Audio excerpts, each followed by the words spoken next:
This is the first time we've had all three of these people here, so I think so. I don't have Barbara and Jeffrey here. Bruce, I don't think you've been to this convention before, have you? I don't think so. I don't think so. Okay, yeah. So welcome everybody. Thank you. It feels proper and good that you're all here.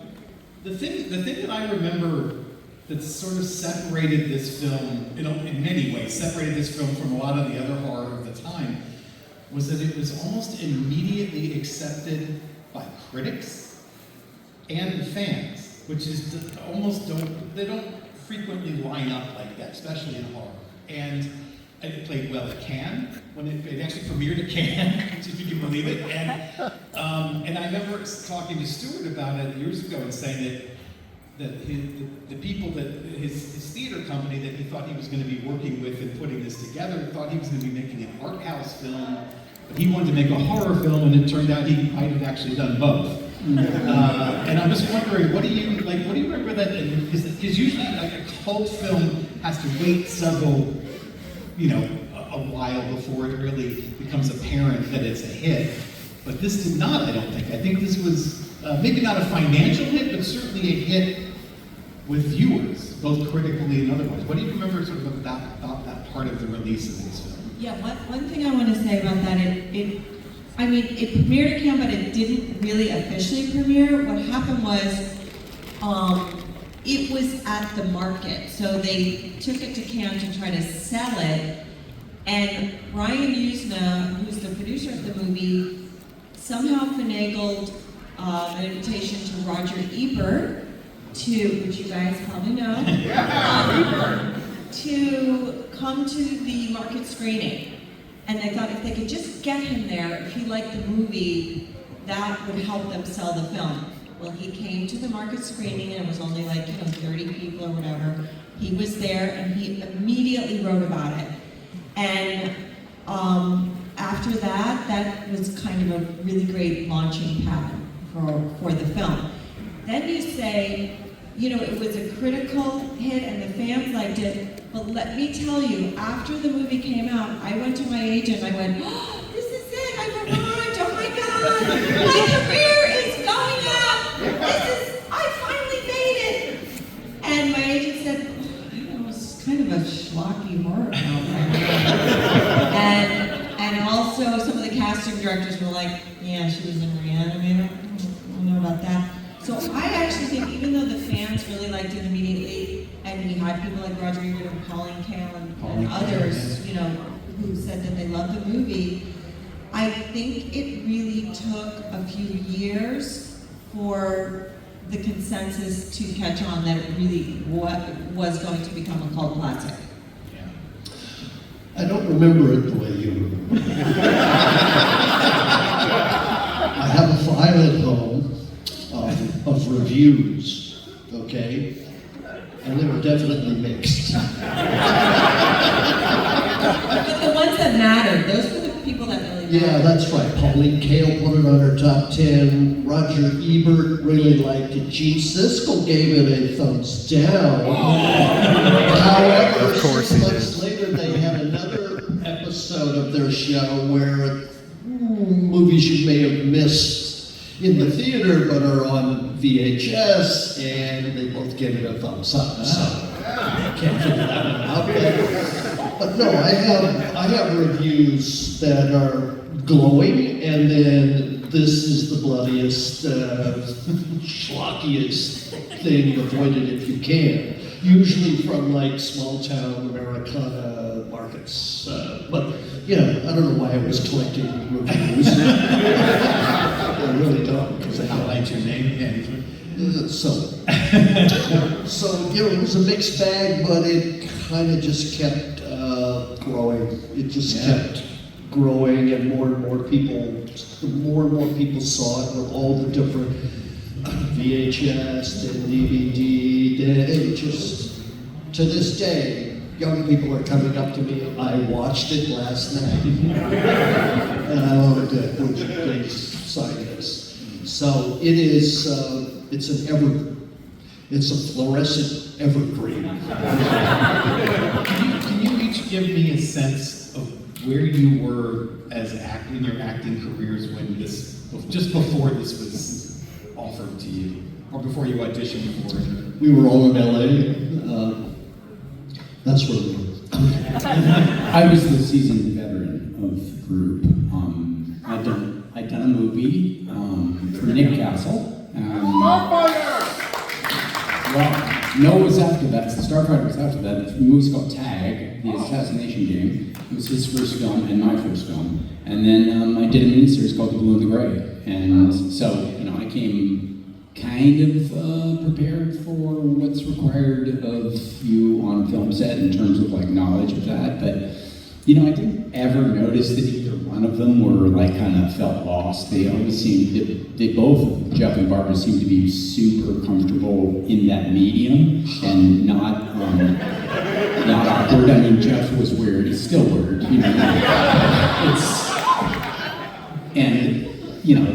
The film, the shooting process was, just pointed up his eccentricities. Yes, well, that's fine. Where was I? Well, I moved to LA, did a lot of theater, a lot of regional theater. I worked at the Globe and South Coast Rep and Arizona Theater Company. A bit of right out of acting school, I was a bit of a theater vagabond. Where's there's a play or a season, that's what I was doing. And an agent saw me, and so I came to LA, and then my career quickly just stalled. I mean, I was busy doing theater, and then it was like this new thing, and it was quite an adjustment. I did a couple things, a day here or a day there, on a couple kind of bigger movies, and I did another horror movie some years before called Frightmare, kind of obscure. And I was doing a play, and the casting director saw me, Anthony Barnum, and said, "You might be right for this." So I read for Stewart, and the rest is kind of horror history here. It's pretty amazing. So that's kind of where I was, just trying to get a foothold on the dance floor. Okay? Yeah. I went to school for theater, I got a degree in that, and then did some plays in New York City, and then came out to Los Angeles, and I was in a little movie called Body Double, and Body Double! I had such a small part of that. I had 3 scenes in the movie initially, and then they cut the 2 mostly talking scenes. And then the one that's left, which you might recall, is still in there. And then, I'm not sure if I did Fraternity Vacation before Re-Animator. I feel like I did. And then I did Re-Animator. And when I went in to audition for the role, this other girl had the role before me. I didn't audition for it at all. But I was called in to replace her when her mother read the script and told her she wasn't going to do the movie. So they needed another person, and I came in and read with these guys, and Jeff had already had the part, and Bruce had, but we, it was like a chemistry kind of thing where we all came in, and the audition was 3 hours long, as I recall. We kept doing scene after scene, and Stuart would give us direction and say, "Go out and work on the material and come back." Then we'd come back in, we'd do the scene, he'd say, "Okay, make an adjustment here. Go out and talk about it and come back." And so we did that for a long time, and then finally it was just us there at the end, and I thought, well, maybe I got the part. So I did. So like Stuart Gordon has deep roots in Chicago, obviously. He was one of the founders of organic theater. And then, so he was mainly directing theater at this time. This was his first film.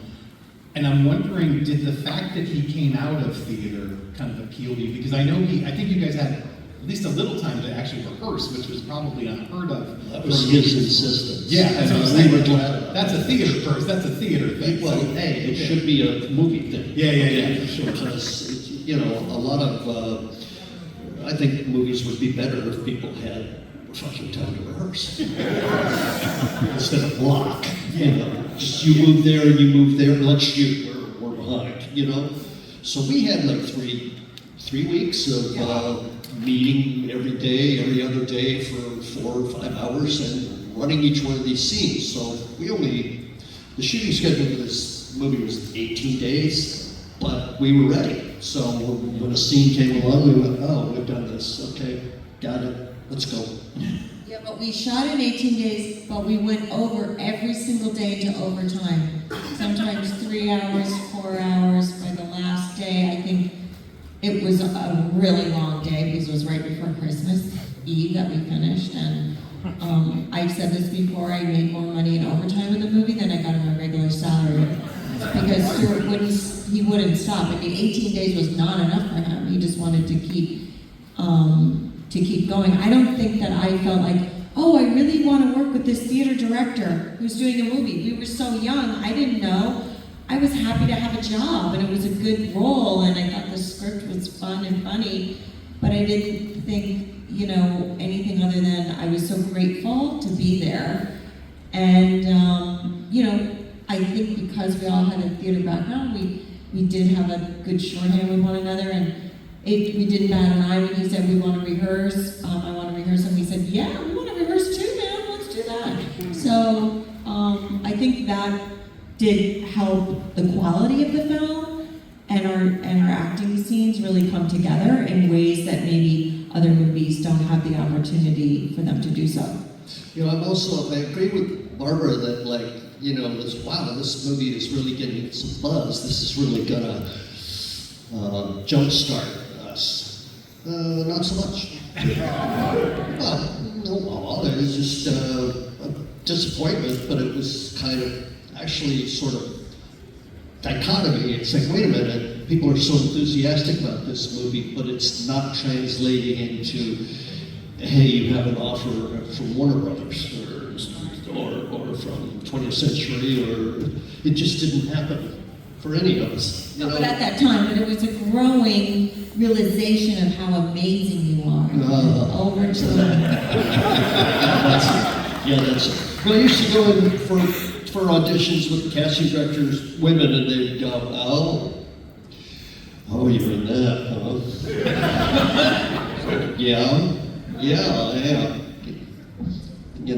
I think that casting director's probably retired now, but we're still here.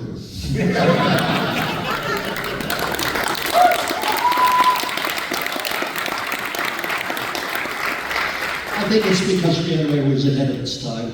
It was really cutting edge, and so brave of them to put it out unrated. I mean, do you realize the limitations that you have for a movie unrated? Some video stores wouldn't distribute rent unrated movies. You couldn't advertise with graphics or at all in newspapers. So you really had headwind. But the word, there was no internet, there was no way to get it, but man, people were around the block. They knew about this movie and how, by telephone? I mean, that's all there is. Yeah, that's all, it's just word of mouth. Tell your friends! Is it true as part of the prep for this that Stuart took you to an actual morgue? Oh, he wouldn't tell this story. Did all of you? He said, I have a field trip for you and Bruce. I have an appointment tomorrow to go down to the LA morgue. And we went, no, we did not. We went, what? With good reason. Can't wait to go to the morgue. Disneyland, morgue. Decisions, right? And then he took me to trashy lingerie to buy lingerie. No, that was for Crampton. I just wanted to talk about that. Yeah, I got a field trip too. Yours was more fun than ours, for sure. No, but to go into a morgue and see actual, there were like layers, there were like of dead bodies. That's people with tubes coming out of their sides, inanimate and definitely dead. It was startling and shocking, but also really solidified the miracle that I'm talking about, bringing the dead back to life. Because once you see that, it's impossible. It's an impossible thing to do. So it really kind of made it magic. Yeah, and I had much more fear of it than it actually turned out to be. I mean, it's so weird. I don't know if any of you have ever been before, but there's no vibration there. Dead people look like works of art. You know, there's no feeling. You don't. Yeah, your spirit, your life force. There's nothing there, and so it's kind of like, huh. I'm not sad. I'm not grossed out. I'm not any of that stuff. And you know, you learn a whole lot. Like how you die is like the color you turn. Like you turn kind of blue if you're asphyxiate, or you're green if you're poisoned. It's, you know, it's amazing to see. And the most sensory overload that I got there was the smell. We wanted mentholate so bad. It was, you know, it's really weird. It does have, you know, like dead has a real distinctive smell, and I don't know if you remember the movie. It's also formaldehydes in the air. There's just all kinds of chemicals. Yeah, but so when I leave the morgue the first time after I wheel the body in there, you might see me, I'm holding my breath. And the reason I'm holding my breath is because it smells so bad. Yes, you remember a sense memory from that. And the other thing that I think we got out of it too is the guy that gave us the tour had such a dark, ghoulish sense of humor. He was getting such a kick out of these two little shit asses going, what is? What are we dealing with? And he's like, you know, he loved our pain. Well, you know, so we kind of said, you know what, maybe we should find some humor, ghoulish humor in this thing, right? We kind of made that decision first night. Let me ask you about the pre-credits sequence in Switzerland. Is that where it's supposed to be? Yes, of course. That was something that was not originally in the film. That was something that was shot. Not true. Not true. It wasn't a script, but we ran out of time. It wasn't shot. Yeah, it wasn't shot initially. It wasn't shot initially. It was meant to be shot, but we ran out of days and budget. And so something had to go, and they decided, you know, if something's got to go, we can just kind of get rid of that. And just start in the hospital. They put the movie together and went, actually, let's scratch some little bit more money together and go on location for one day at this place. Why was that important, though, to get that to? I think it establishes a lot in the very I think they put the movie together and they realized we were wrong. We really need this. Well, it set the tone. I think that first, you know, scene is so shocking that it set the tone. I'm glad they did it. Yeah. You know, so it was a couple months afterwards that said, you know, we got another day on this. Cool. If I'm not mistaken, a couple of the characters, maybe even both of your characters, aren't even in the original Lovecraft story. But I think with Bruce, with your character, I think I remember Stuart saying that he needed somebody normal in the film. they needed someone to stand in for the audience, basically, and just react the way we were probably reacting with it. So how do you play that in a way that is sort of a standard for the Well, first of all, I would say his character is in the original story. He just doesn't have a name. Oh, gotcha. Okay. You know, if you guys are fans of Lovecraft and you read his writings, they're very atmospheric and very, you know, there's not like a strong, really overarching narrative in it. It's mostly about things that are out of our control and how it can destroy us.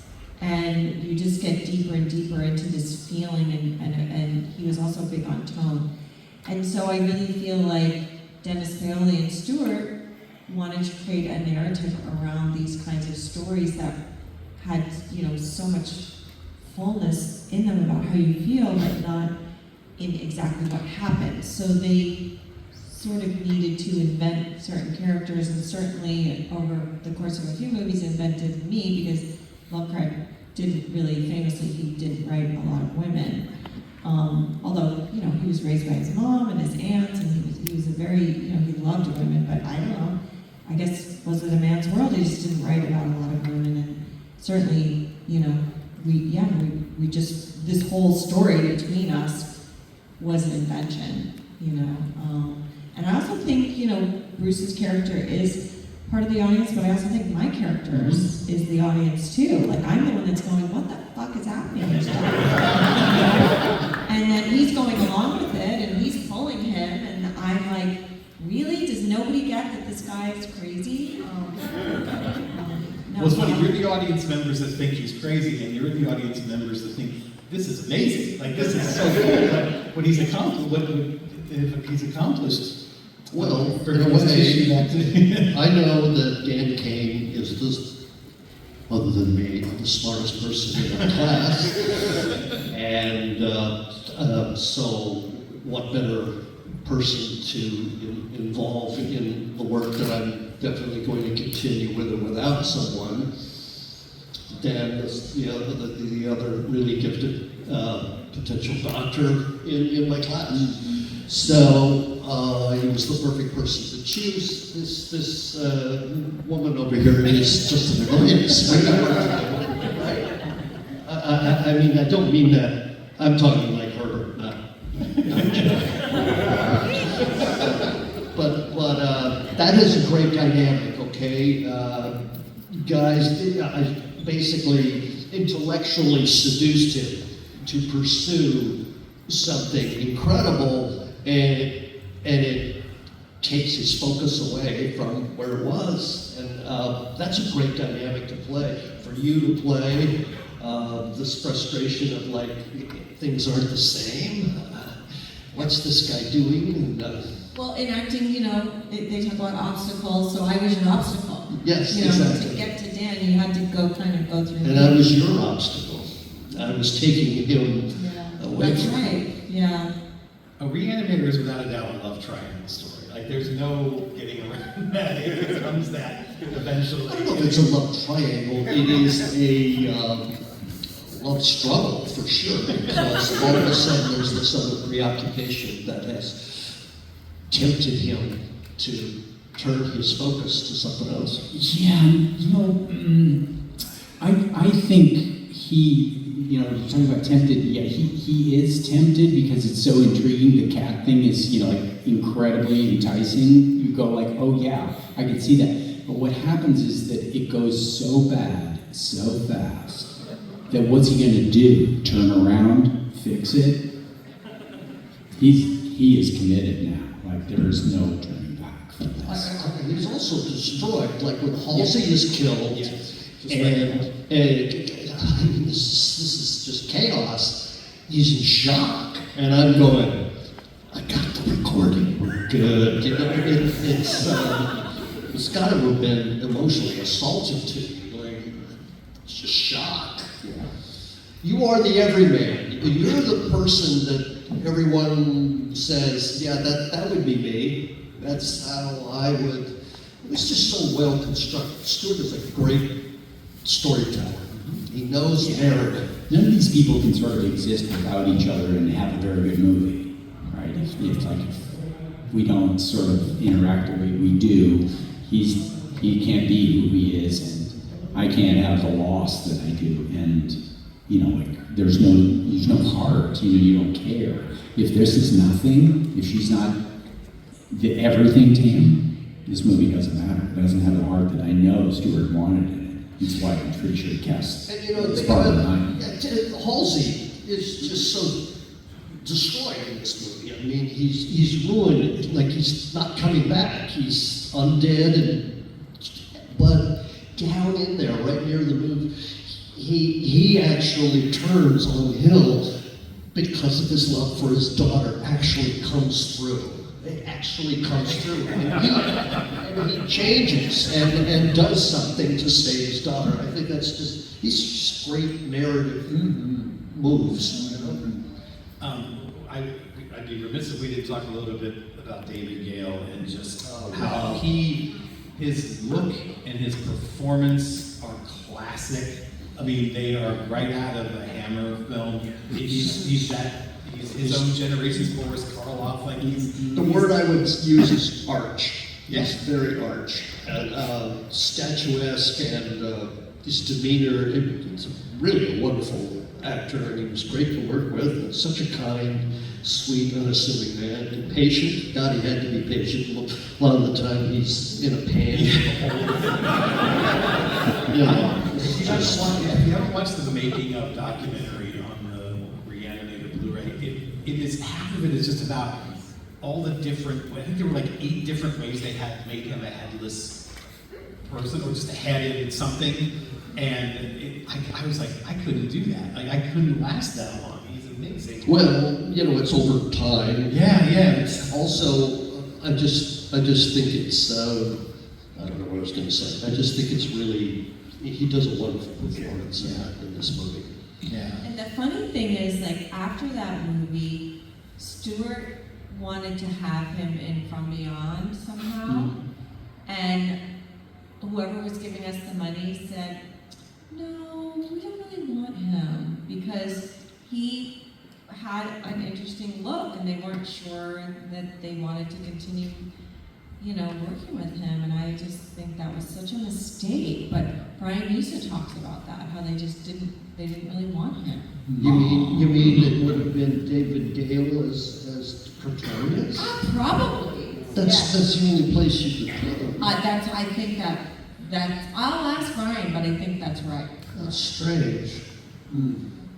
Did you get a sense, just reading the screenplay, did you get a sense of how extreme the violence was going to get? How extreme and how unusual? We were so young, we didn't know anything. Honestly, I just want to say again, I was given a part in a movie, and I read it, and it seemed fine to me. I was like, okay. I didn't think, wow.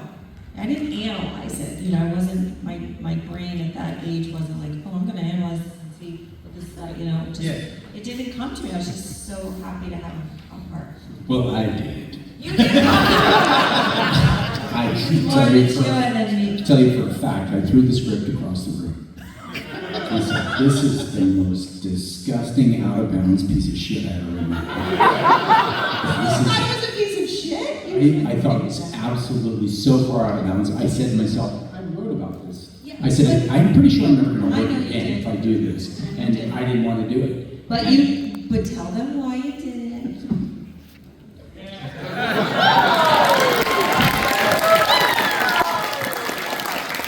Yeah, I mean, they set me up with like 3 or 4 women to read with, you know, before Barbara came on, and I did not click with any of them. I knew of him before. I knew he was a really good actor. I knew Stewart came from the theater.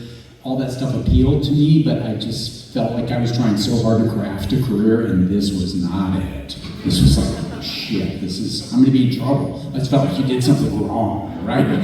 So, Barbara came in to read, and it was like, I heard something. I would say it's like a musicality that I heard, and there was something so energetic and fresh about her that kind of clicked for me, and I went like, okay. And I also saw a lot of guys in the reading room. I was like, shit, I know that guy. I don't know that guy. It's like, maybe there's something here that I don't know, because I obviously missed it the first time around. Well, I think Bruce and I were sort of in agreement with this. I mean, I read it and I went, oh shit, this is, But I was at a point where, look, all I want is to have more than a day or 2 or week on a set. I want to learn this medium. I want to be watching the cameras, and I just wanted to learn about this, and I just saw it as an opportunity. Hey, it's a great role, first of all, but I really wanted to just be on a movie set and learn the ropes, and I just sort of saw it that way. And in reading with you guys, you know, it's like, wait, there's some really lovely stuff here. And I remember vividly speaking to Bruce about, look, we have to release all this gore with a little bit of humor. Otherwise, it's going to be just all about that and not about the heart and or the humor that we can find in this dark piece. So I think that, you know, the tone is absolutely right in this movie. We weren't too cute about our humor. We didn't try to be funny, wink, wink, nod, nod humor. It just kind of came out of character and the situation whenever possible. The dialogue, some of the dialogue's right. It's really funny. Yeah. Some of the dialogue is really, our scenes together are just great. I got to play a lot of emotional stuff, and you know, it was very meaningful to me, my relationship with you and your character, and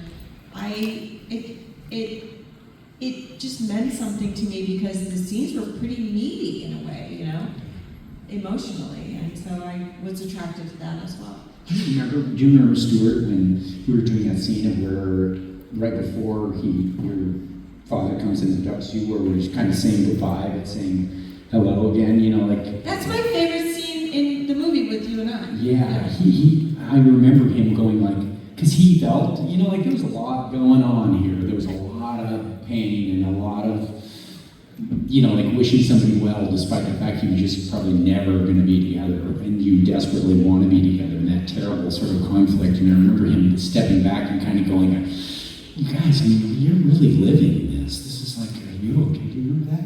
Yeah. Yeah, he was kind of disturbed about like how, despite all of the encouragement to like sell out, you know, he was a little disturbed by how painful I think it felt for him to watch.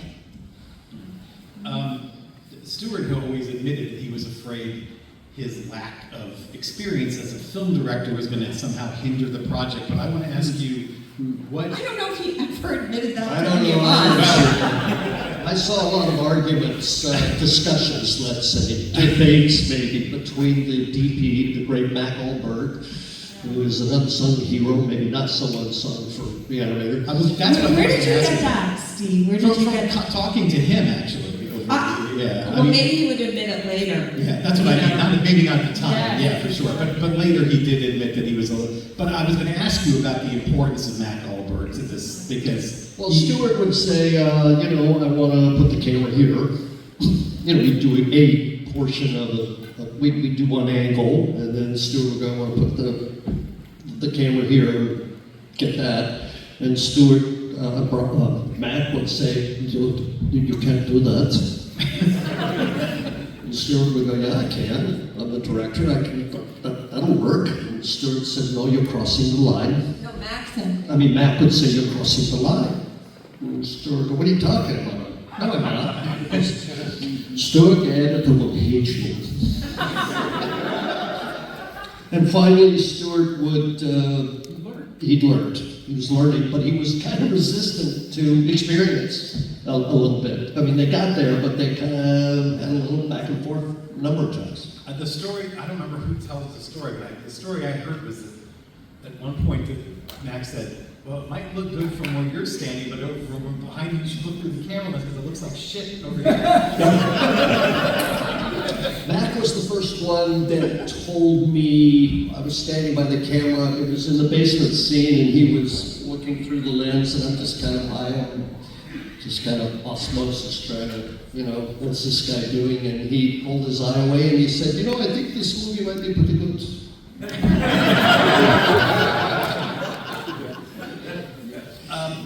He saw it, right?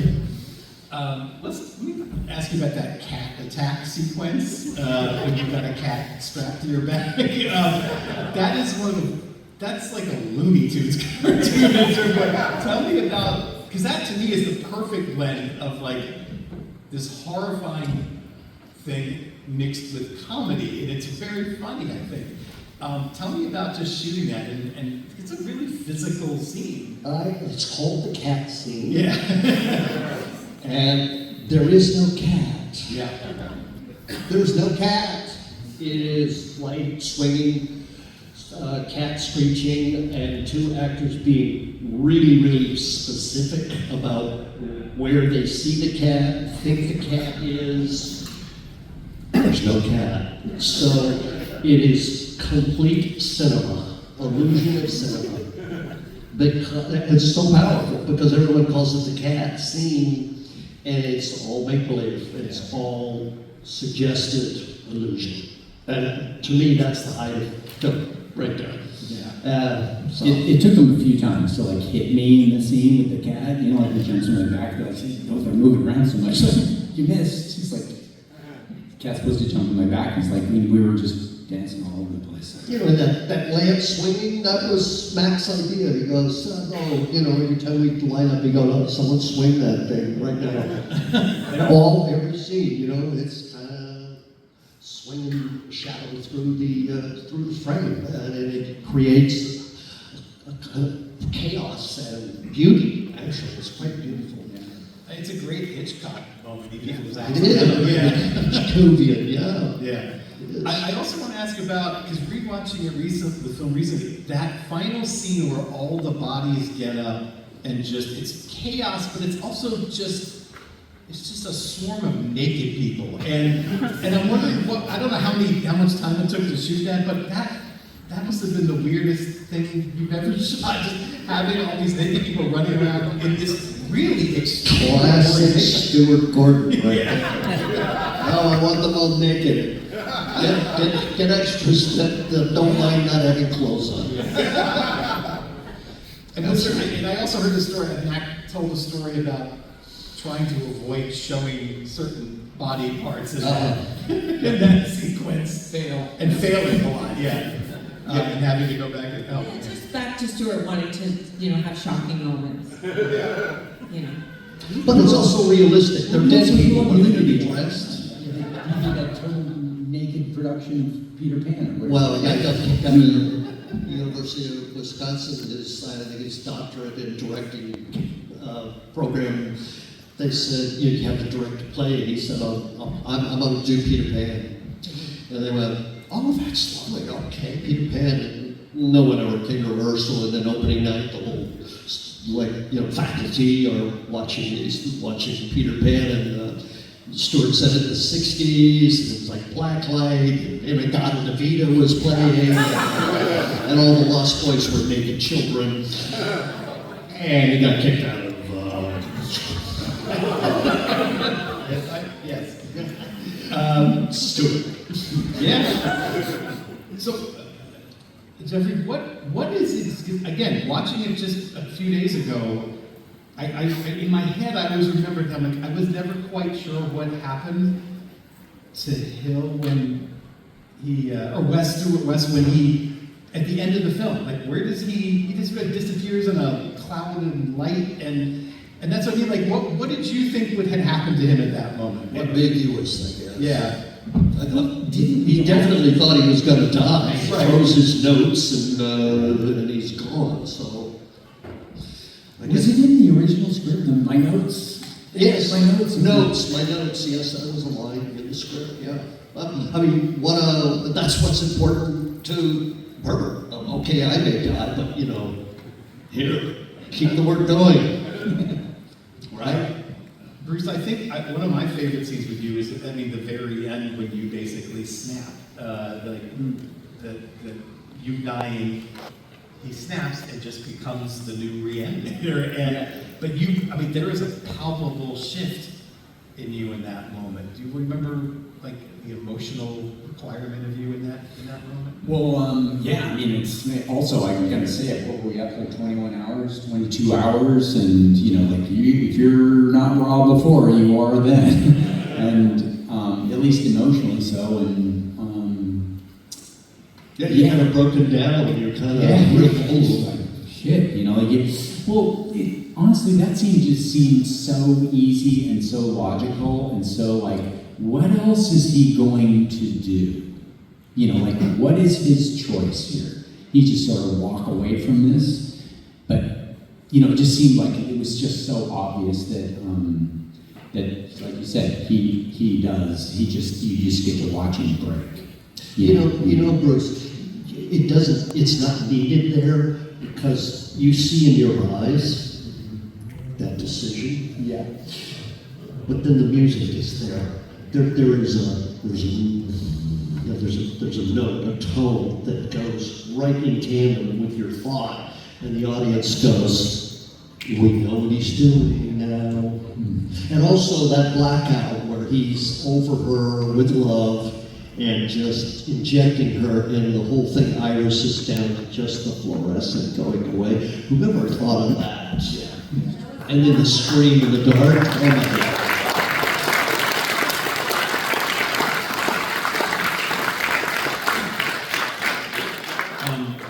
one thing that I remember discovering, again, rewatching it recently about your character, about Megan, was that she's supposed to be like just intellectually about on par with everybody else in the film. I think she goes to school there, right? Yeah, she's not just like his daughter, the dean's daughter. She's like a So they're going to get together and study. yeah. But I'm saying, like, she is not just like a damsel in distress. She is. Or a bubble-headed poet. Yeah, certainly not that. But I'm saying up until that very end, she's like on equal footing with everybody else, I think. And that had to be really, like, you have to appreciate that to a certain degree. That it was written that way, and then you got to play it that way. Yeah, she was. It was not. I don't think anyone in the film was underwritten. No. We all got our We special all got moments. our moments, definitely. Let me actually. I'm gonna make sure to get you guys some questions. There's a microphone here in the